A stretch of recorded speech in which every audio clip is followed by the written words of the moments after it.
Estamos de regreso en Mesa Testigo para hablar ahora con Lucas Romero, director de la consultora Sinopsis, sobre esta coyuntura política tan vertiginosa donde Milei es la figura principal. Lucas, ¿cómo estás? Mariano, un placer estar con ustedes. ¿Cómo andan? Igualmente, el placer es nuestro de que estés esta noche aquí. Bueno, empecemos haciendo una suerte de balance provisorio, como todo balance y más con este gobierno de Milei. Van 70 días de gobierno. ¿Qué dirías que consiguió y en qué fracasó?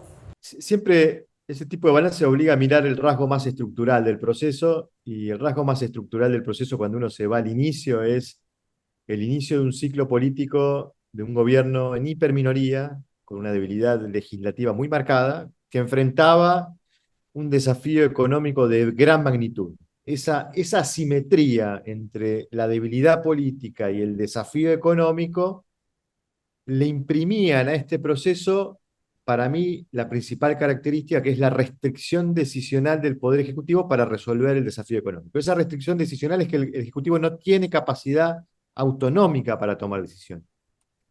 Y hago todo este recorrido más general y estructural porque lo que hemos visto en estos 6 meses, en estos 60 días, 2 meses, 70 días, es precisamente esa restricción del Ejecutivo para tomar decisiones, ¿no? El Ejecutivo tomó 3 grandes paquetes de decisiones: el programa económico de Caputo, el DNU y la ley Ómnibus.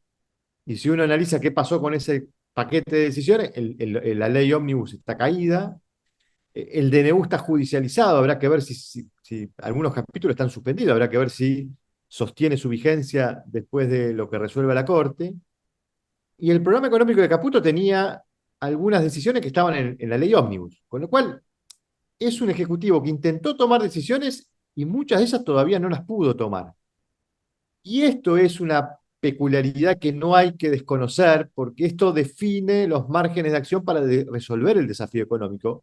Un desafío que obliga al gobierno a asumir altísimos costos políticos en el proceso de ordenamiento económico, que es lo que estamos viendo, y nos termina llevando a todos a concluir, por lo menos en esta evaluación que se hace de los primeros 2 meses de gobierno, que, bueno, el éxito del gobierno en la resolución del desafío económico está en la viabilidad política del programa económico. Es decir, cuánto tolera la sociedad este tratamiento que está intentando aplicar el gobierno para resolver los problemas económicos, que es el principal mandato electoral y es lo que tiene que resolver el gobierno. Lucas, ustedes están todo el tiempo ocultando la opinión pública. ¿Empiezan a aparecer señales de alerta para el gobierno?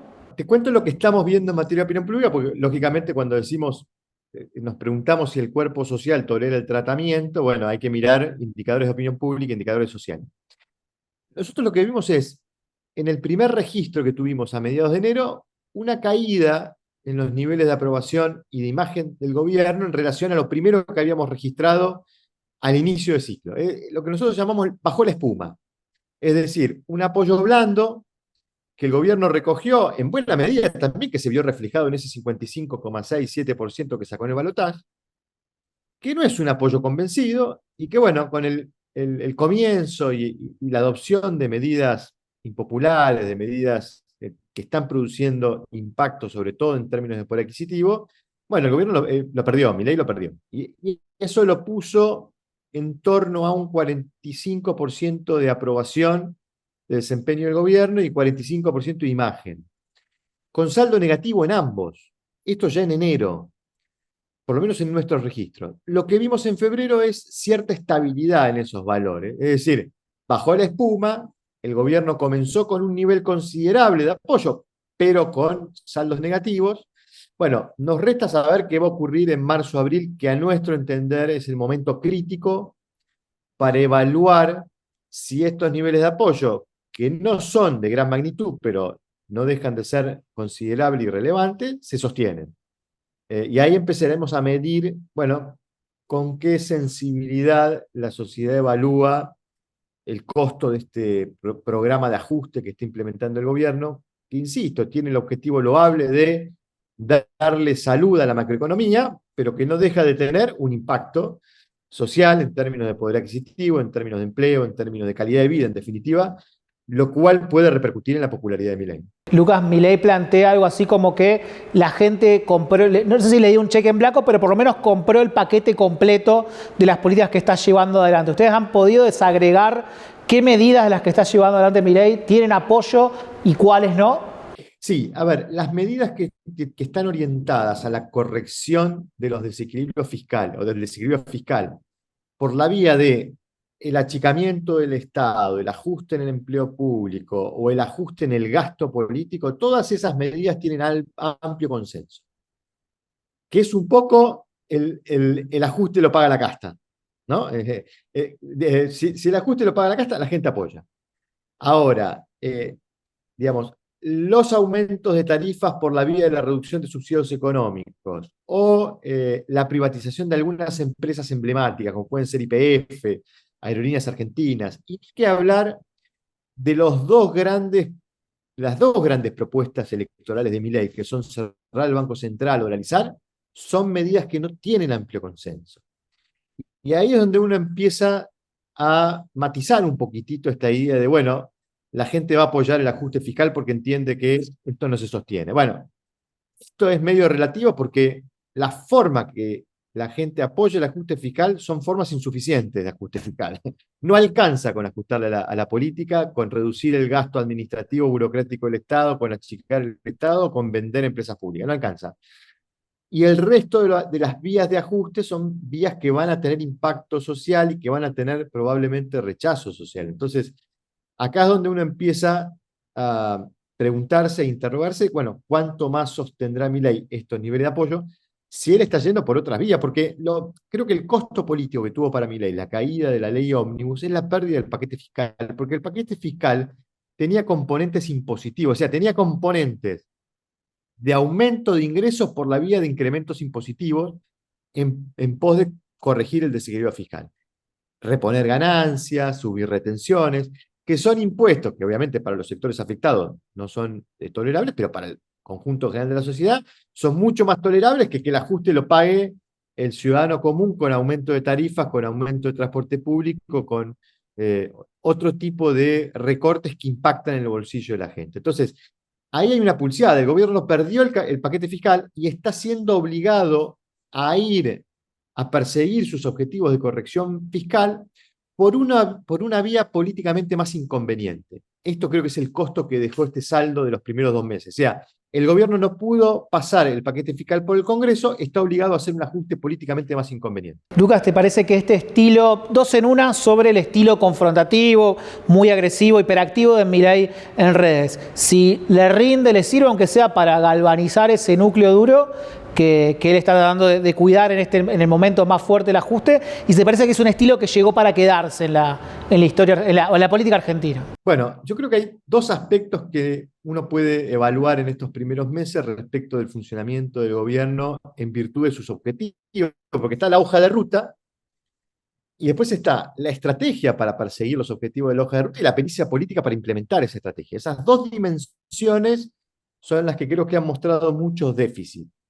Por el lado de la pericia, desconocimiento sobre procesos administrativos básicos, por ejemplo, esto de desconocer que mandar la ley a comisión implicaba la caída de la votación en general, mucha impericia en la ejecución de las acciones políticas por parte de los operadores del oficialismo, sobre todo se vio mucho en la discusión de la ley bases, y después esta confrontación con muchos actores políticos y no políticos. Ahí yo tengo dos reflexiones para compartir. Una es, todo lo que lleve a una polarización con actores referenciados en el gobierno anterior o con actores deslegitimados, obviamente provee a Milei de un proceso beneficioso. Si vos polarizás, transformás esto en blanco y negro, es probable que Milei pueda hacerse dueño, capitalizar de una mitad de la sociedad que está mirando, porque una característica que estamos viendo en el clima de opinión pública es que vemos una sociedad muy fracturada en dos grandes sectores. O sea, vemos una sociedad mucho más blanco y negro de la que veíamos durante el ciclo anterior.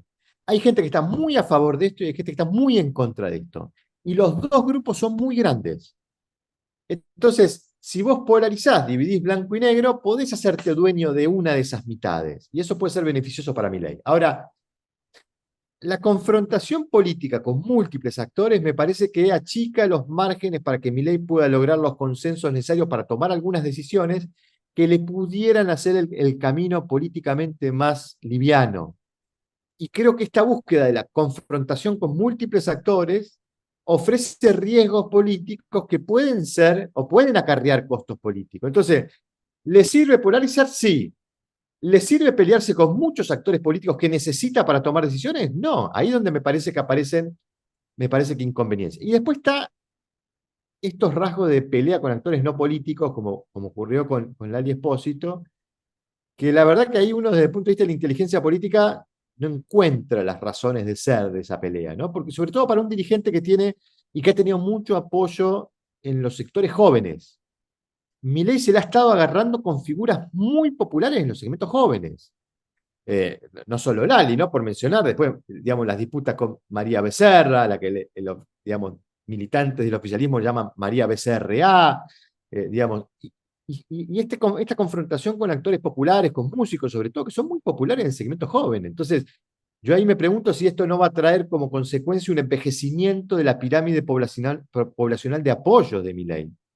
Y no veamos un proceso en donde Milei empieza a tener más apoyo en los segmentos más adultos y menos en los jóvenes, que fue lo que permitió ganar la elección. O sea, veo me genera muchas dudas esa estrategia de pelearse con todos, al margen de que la polarización puede ser beneficiosa. Lucas, en este esquema decías de una polarización más intensa, en un doble sentido, que son, digamos, una sociedad partida a la mitad y apoyos muy intensos y rechazos muy intensos. ¿Ves que este centro que intentan armar el radicalismo, un sector del peronismo no kirchnerista, va hacia un callejón sin salida o puede encontrar un espacio, también según cómo le vaya al gobierno de Milei? No, yo creo que es un centro que está sometido a una fuerza centrífuga de esta polarización que plantea el oficialismo y que encuentra del otro lado también actores que la alimentan, ¿no? La aparición de Cristina con su documento y las posiciones muy combativas de algunos sectores vinculados al sindicalismo, a los movimientos sociales. Es decir, da la sensación que Milei está aprovechando esa condición que le ofrece la escena para que se reproduzca el conflicto central, organizador de la escena política argentina, que estructuralmente es el conflicto peronismo-antiperonismo, kirchnerismo-antikirchnerismo, que es el que ha venido organizando el posicionamiento de los actores y de la opinión pública frente a la coyuntura política, a la disputa política. Milei está intentando adueñarse de eso. Esto es lo que lleva un desafío político a esos sectores, incluso te sumaría el PRO, porque son sectores que sufren la resistencia de verse emparentado o identificado con aquello que rechazan o que resisten. Es decir, si el PRO, el radicalismo o Hacemos Coalición Federal, que es este agrupamiento de sectores no peronistas de la coalición cívica y de otros actores que integraron Juntos por el Cambio, más el cordobesismo, si se paran frente a Milei, quedan emparentados con el kirchnerismo y eso los incomoda. Entonces, están en un lugar incómodo en un momento en donde se está viendo un proceso de centrifugación del centro porque Milei está proponiendo reorganizar esos dos polos que han sido los que han venido animando la organización de la escena política en los últimos años. Entonces, digamos, es delicada la situación porque ¿cómo se posicionan esos actores? ¿Cuestionan, critican, obstaculizan o apoyan? En eso Milei, la estrategia de polarización de Milei es inteligente. Ahora, eso no resuelve el problema de cómo Milei consigue los apoyos, porque en última instancia, acá hay un problema de que están descalzados los incentivos. Esos actores no tienen incentivos para apoyar a Milei, porque no quieren hacerse cargo de los costos de las decisiones que hay que tomar y no hacerse beneficiarios de los beneficios eventualmente, porque si a Milei le va bien, el que capitaliza todo eso es Milei. Esto es lo que le pasa a Macri, dice, che, si confluimos con Milei, quedamos entrampados, porque si a Milei le va bien, él se lleva todo, y si a Milei le va mal, nos arrastra a nosotros. Esta es la disyuntiva que están estos actores que han quedado en el medio, y esto es lo que por ahí alimenta el incentivo para que Milei polarice del modo que está polarizando. Pero claro, tiene que ser una polarización que no sea muy maltratadora de estos actores. Yo creo que Milei está haciendo mucho foco en maltratar y cuestionar a estos actores porque en última instancia puede ser una estrategia inteligente para la elección de medio término, pero antes de llegar a la elección de medio término, Milei tiene que tomar decisiones, resolver los desafíos económicos, porque si no, la situación económica se lo va a llevar arrastrado también. ¿Te parece que Cristina va a seguir actuando como tapón para la emergencia de nuevos liderazgos en el peronismo o ese proceso se va a dar efectivamente? Es lo que uno imagina que va a ocurrir. Algo de esto pasó en el periodo 2015-2019 o 2016-2019, ¿no? Hubo una fuerza dentro del peronismo que pareció querer emanciparse del kirchnerismo. Esto terminó con el peronismo dividido en 2017. Finalmente, después Cristina terminó consolidando esa minoría que le permite ser protagonista del proceso político dentro del peronismo, y habrá que ver si no logra repetirse el mismo proceso, ¿no? Que el kirchnerismo conserve una base de apoyo que le permita ser protagonista de una reorganización del peronismo, eventualmente en una instancia en donde el mileísmo entra en algún proceso de deterioro porque no resuelve los problemas, porque la situación económica empieza a generar mal humor social y empiezan a recuperar legitimidad esos actores deslegitimados que fueron, sacados del poder en 2023 por el proceso electoral, ¿no? Creo que Cristina está jugando a eso, a tratar de conservar ese capital mínimo que le permita ser protagonista eventualmente para pensar en un regreso al poder en 2027. Y por ahora las fuerzas dentro del peronismo que pregonan, digamos, una renovación, quitando a Cristina del medio, parecieran ser más débiles de las que se vieron en 2016, ¿no?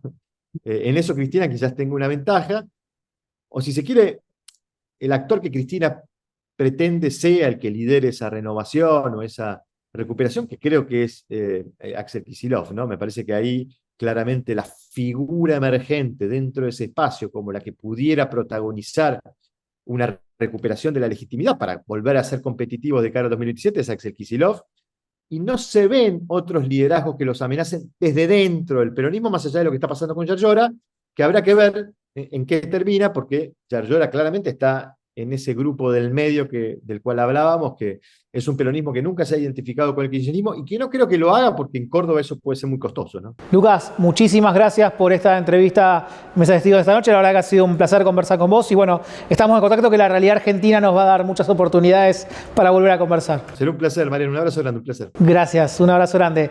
Quédense que hacemos una pequeña pausa y ya volvemos con más Mesa Testigo.